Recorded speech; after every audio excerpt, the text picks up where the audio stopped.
أعوذ بالله من الشيطان الرجيم. بسم الله الرحمن الرحيم. ألف لام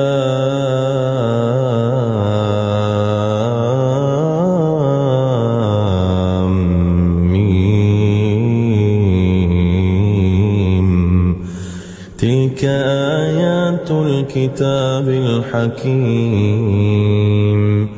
هدى ورحمة للمحسنين الذين يقيمون الصلاة ويؤتون الزكاة وهم بالآخرة هم يوقنون. أولئك على هدى من ربهم وأولئك هم المفلحون. ومن الناس من يشتري لهو الحديث ليضل عن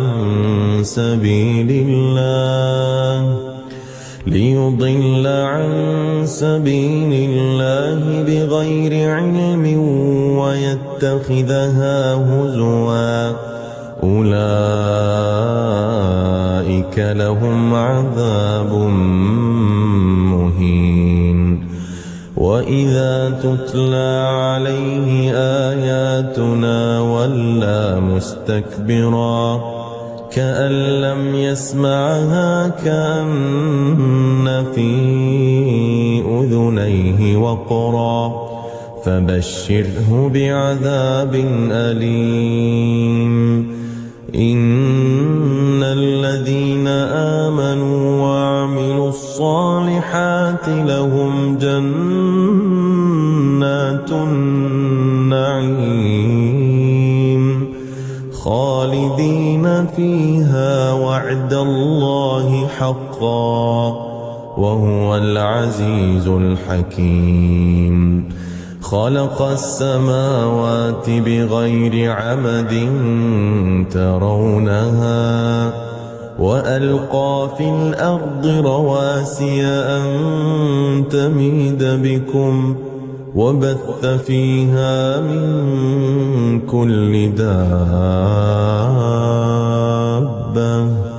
وأنزلنا من السماء ماء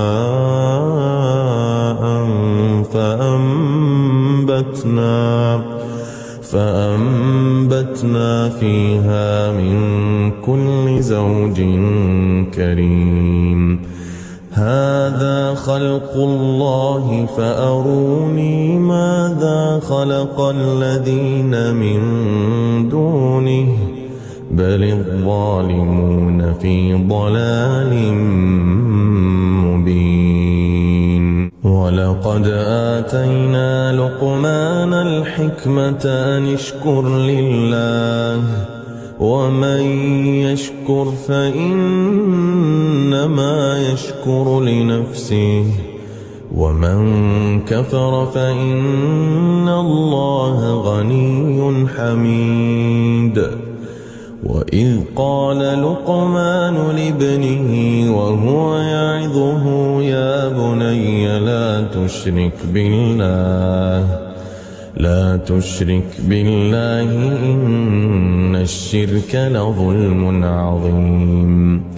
ووصينا الإنسان بوالديه حملته أمه وهنا على وهن وفصاله في عامين أن اشكر لي ولوالديك إلي المصير. وإن جاهداك على أن تشرك بي ما ليس لك به علم فلا تطعهما وصاحبهما في الدنيا معروفا واتبع سبيل من أناب إلي ثم إلي مرجعكم فأنبئكم بما كنتم تعملون يا بني إنها إن تك مثقال حبة من خردل فتكن في صخرة أو في السماوات أو في الأرض يأت بها الله إن الله لطيف خبير يا بني أقم الصلاة وأمر بالمعروف وانه عن المنكر واصبر على ما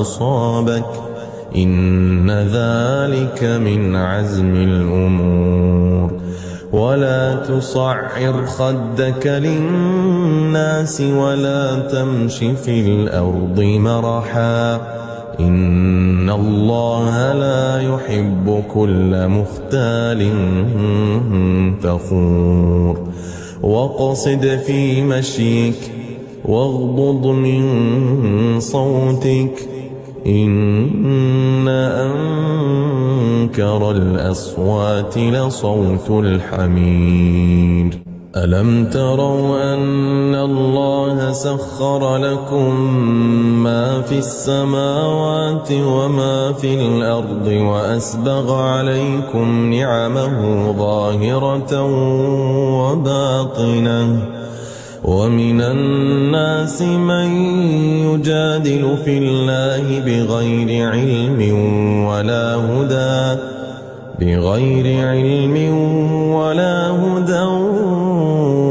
ولا كتاب منير وإذا قيل لهم اتبعوا ما أنزل الله قالوا بل نتبع ما وجدنا عليه آباءنا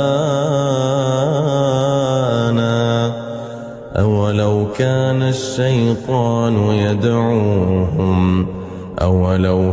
الشيطان يدعوهم إلى عذاب السعير ومن يسلم وجهه إلى الله وهو محسن فقد استمسك بالعروة الوثقى وإلى الله عاقبة الأمور ومن كفر فلا يحزنك كفره إلينا مرجعهم فننبئهم بما عملوا إن الله عليم بذات الصدور نمتعهم قليلا ثم نضطرهم إلى عذاب غليظ ولئن سألتهم من خلق السماوات والأرض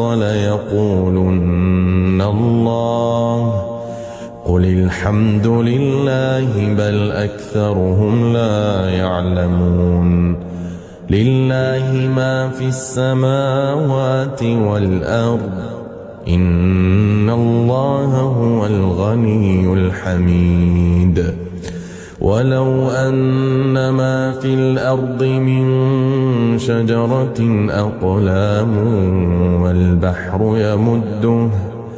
والبحر يمده من بعده 7 أبحر ما نفدت كلمات الله إن الله عزيز حكيم ما خلقكم ولا بعثكم إلا كنفس واحدة إن الله سميع بصير ألم تر أن الله يولج الليل في النهار ويولج النهار في الليل وسخر الشمس والقمر كل يجري إلى أجل مسمى وأن الله بما تعملون خبير. ذلك بأن الله هو الحق وأن ما يدعون من دونه الباطل وأن الله هو العلي الكبير. ألم تر أن الفلك تجري في البحر بنعمة الله ليريكم من آياته إن في ذلك لآيات لكل صبار شكور. وإذا غشيهم موج كالظلل دعوا الله مخلصين له الدين فلما نجاهم إلى البر فمنهم مقتصد وما يجحد بآياتنا إلا كل ختار كفور. يا أيها الناس اتقوا ربكم واخشوا يوما لا يجزي والد عن ولده ولا مولود هو جاز عن والده شيئا إن وعد الله حق فلا تغرنكم الحياة الدنيا ولا يغرنكم بالله الغرور. إن الله عنده علم الساعة وينزل الغيث ويعلم ما في الأرحام وما تدري نفس ماذا تكسب غدا وما تدري نفس ماذا تكسب غدا وما تدري نفس بأي أرض تموت إن الله عليم خبير.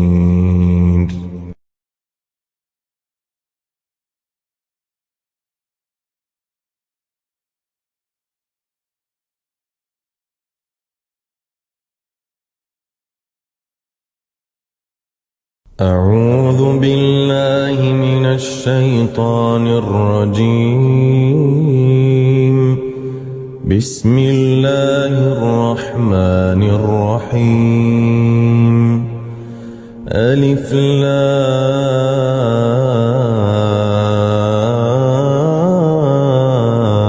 لام ميم. تلك آيات الكتاب الحكيم هدى ورحمة للمحسنين الذين يقيمون الصلاة ويؤتون الزكاة وهم بالآخرة هم يوقنون. أولئك على هدى من ربهم وأولئك هم المفلحون. ومن الناس من يشتري لهو الحديث ليضل عن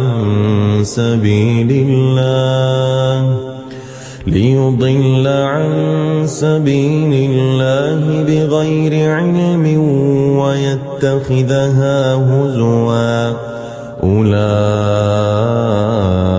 لهم عذاب مهين. وإذا تتلى عليه آياتنا ولى مستكبرا كأن لم يسمعها كأن في أذنيه وقرا فبشره بعذاب أليم إن الذين آمنوا وعملوا الصالحات لهم جنات النعيم خالدين فيها وعد الله حقا وهو العزيز الحكيم خلق السماوات بغير عمد ترونها وألقى في الأرض رواسي أن تميد بكم وبث فيها من كل دابة وأنزلنا من السماء ماء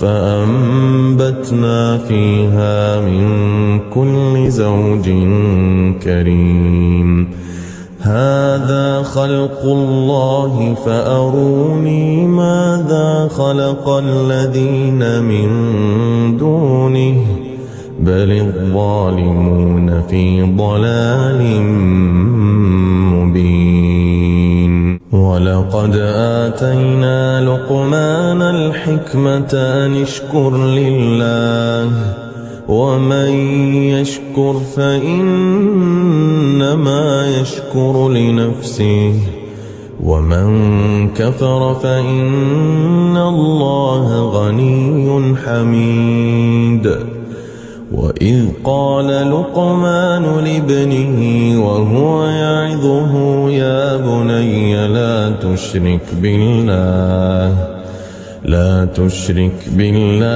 إن الشرك لظلم عظيم ووصينا الإنسان بوالديه حملته أمه وهنا على وهن وفصاله في عامين أن اشكر لي ولوالديك إلي المصير وإن جاهداك على أن تشرك بي ما ليس لك به علم فلا تطعهما وصاحبهما في الدنيا معروفا واتبع سبيل من أناب إلي ثم إلي مرجعكم فأنبئكم بما كنتم تعملون يا بني إنها إن تك مثقال حبة من خردل فتكن في صخرة أو في السماوات أو في الأرض يأت بها الله إن الله لطيف خبير يا بني أقم الصلاة وأمر بالمعروف وانهى عن المنكر واصبر على ما أصابك إن ذلك من عزم الأمور ولا تصعر خدك للناس ولا تمش في الأرض مرحا إن الله لا يحب كل مختال فخور واقصد في مشيك واغضض من صوتك إن أنكر الأصوات لصوت الحمير ألم تروا أن الله سخر لكم ما في السماوات وما في الأرض وأسبغ عليكم نعمه ظاهرة وباطنة ومن الناس من يجادل في الله بغير علم ولا هدى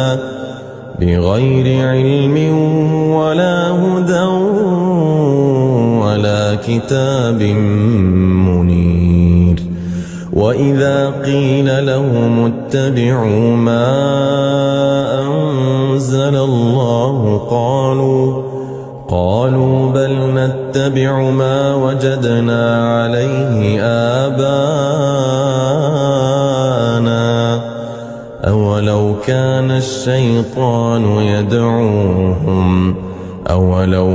الشيطان يدعوهم إلى عذاب السعير. ومن يسلم وجهه إلى الله وهو محسن فقد استمسك بالعروة الوثقى وإلى الله عاقبة الأمور. ومن كفر فلا يحزنك كفره إلينا مرجعهم فننبئهم بما عملوا إن الله عليم بذات الصدور. نمتعهم قليلا ثم نضطرهم إلى عذاب غليظ. ولئن سألتهم من خلق السماوات والأرض ليقولن الله قل الحمد لله بل أكثرهم لا يعلمون. لله ما في السماوات والأرض إن الله هو الغني الحميد. ولو أن ما في الأرض من شجرة أقلام والبحر يمده من بعده 7 أبحر ما نفدت كلمات الله إن الله عزيز حكيم. ما خلقكم ولا بعثكم إلا كنفس واحدة إن الله سميع بصير. ألم تر أن الله يولج الليل في النهار ويولج النهار في الليل وسخر الشمس والقمر كل يجري إلى أجل مسمى وأن الله بما تعملون خبير. ذلك بأن الله هو الحق وأن ما يدعون من دونه الباطل وأن الله هو العلي الكبير. ألم تر أن الفلك تجري في البحر بنعمة الله ليريكم من آياته إن في ذلك لآيات لكل صبار شكور. وإذا غشيهم موج كالظلل دعوا الله مخلصين له الدين فلما نجاهم إلى البر فمنهم مقتصد وما يجحد بآياتنا إلا كل ختار كفور. يا أيها الناس اتقوا ربكم واخشوا واخشوا يوما لا يجزي والد عن ولده ولا مولود هو جاز عن والده شيئا إن وعد الله حق فلا تغرنكم الحياة الدنيا ولا يغرنكم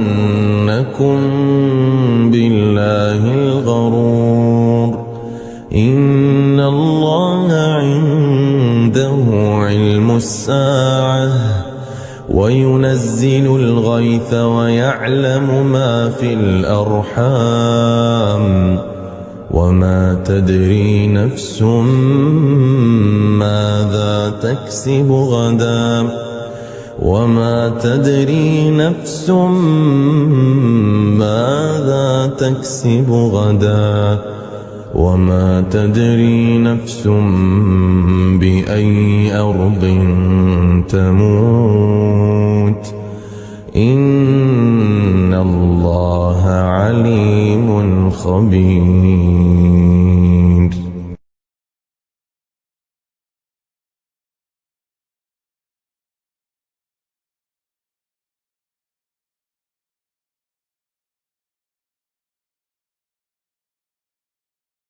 أعوذ بالله من الشيطان الرجيم. بسم الله الرحمن الرحيم. ألف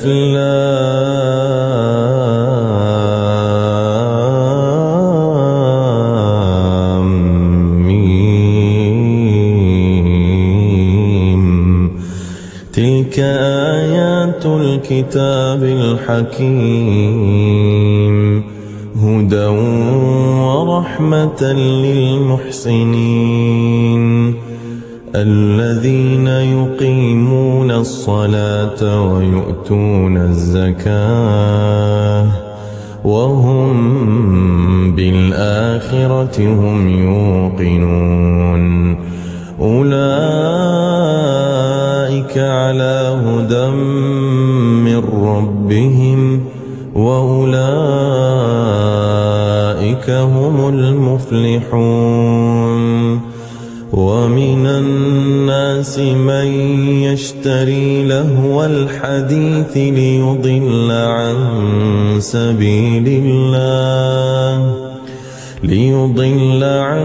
سبيل الله بغير علم ويتخذها هزوا أولئك لهم عذاب مهين. وإذا تتلى عليه آياتنا ولى مستكبرا كأن لم يسمعها كأن في أذنيه وقرا فبشره بعذاب أليم. إن الذين آمنوا وعملوا الصالحات لهم جنات النعيم خالدين فيها وعد الله حقا وهو العزيز الحكيم. خلق السماوات بغير عمد ترونها وألقى في الأرض رواسي أن تميد بكم وبث فيها من كل دابة وأنزلنا من السماء ماء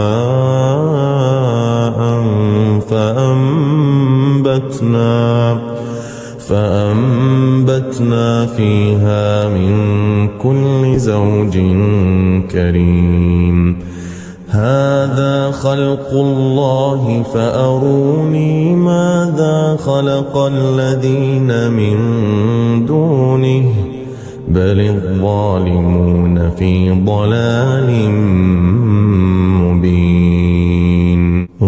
ولقد آتينا لقمان الحكمة أن اشكر لله ومن يشكر فإنما يشكر لنفسه ومن كفر فإن الله غني حميد.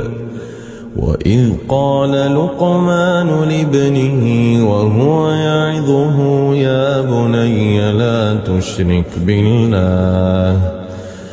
تشرك بالله إن الشرك لظلم عظيم. ووصينا الإنسان بوالديه حملته أمه وهنا على وهن وفصاله في عامين أن اشكر لي ولوالديك إلي المصير. وإن جاهداك على أن تشرك بي ما ليس لك به علم فلا تطعهما وصاحبهما في الدنيا معروفا واتبع سبيل من أناب إلي ثم إلي مرجعكم فأنبئكم بما كنتم تعملون. يا بني إنها إن تك مثقال حبة من خردل فتكن في صخرة أو في السماوات أو في الأرض يأت بها الله إن الله لطيف خبير. يا بني أقم الصلاة وأمر بالمعروف وانهى عن المنكر واصبر على ما أصابك إن ذلك من عزم الأمور. ولا تصعر خدك للناس ولا تمش في الأرض مرحا إن الله لا يحب كل مختال فخور. واقصد في مشيك واغضض من صوتك إن أنكر الأصوات لصوت الحمير. ألم تروا أن الله سخر لكم ما في السماوات وما في الأرض وأسبغ عليكم نعمه ظاهرة وباطنة ومن الناس من يجادل في الله بغير علم ولا هدى ولا كتاب منير. وإذا قيل لهم اتبعوا ما أنزل الله قالوا بل نتبع ما وجدنا عليه آباءنا أولو كان الشيطان